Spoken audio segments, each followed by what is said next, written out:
I just feel like part of me, always since I was little, felt like I was a boy and a girl. And that's a really complex idea that most people don't understand. And it's inside and it's outside for me. It's my body and my mind and my heart. And so anyway, basically I pushed away who I was up until a few years ago. Still today, I have a hard time finding a label for my gender. I wish I didn't even have to find a label for it, to be frank, because I identify as male and female. I think society in general puts us in those boxes of male and female. It's all very fluid for me on the day-to-day basis, and so I always appreciate when people ask how I identify, but I honestly have a hard time finding the words, because labels are for soup cans. Some great things about my gender identity are that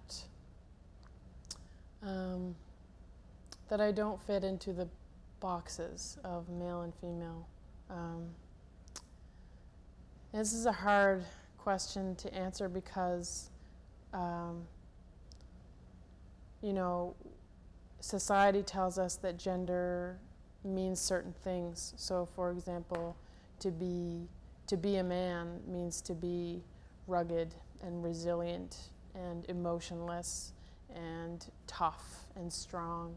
And to be a woman means to be, you know, delicate and soft-spoken and take up very little space.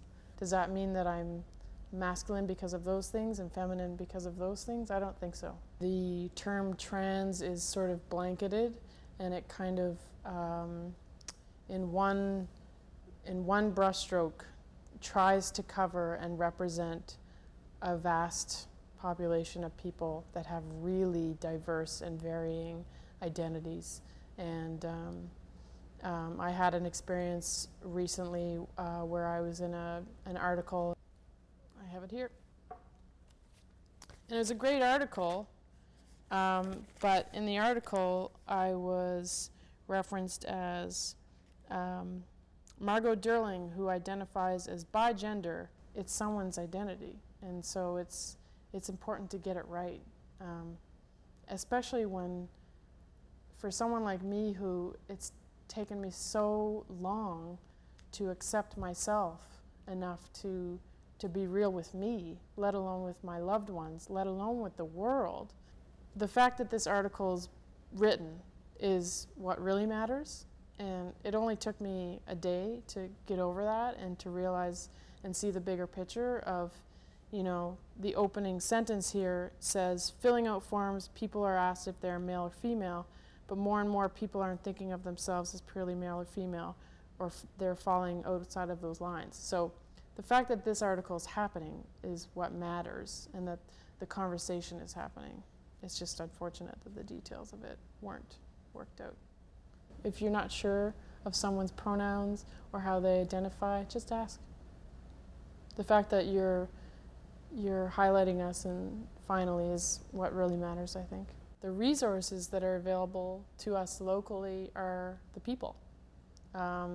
There actually isn't a whole lot. I think there's stuff happening now, like I think Capitol Health is starting some stuff, and I think universities are opening up some, you know, support groups, and there's Venus Envy, which is an amazing resource and library.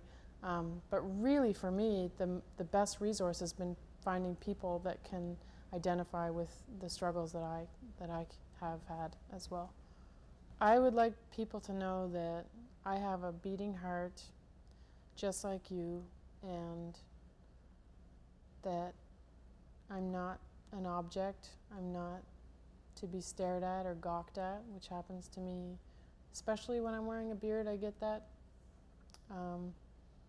But that I'm a human being, and that gender is not so simple as male and female in those binary boxes. It is a very complex and fluid thing where I think people of all the world fit in.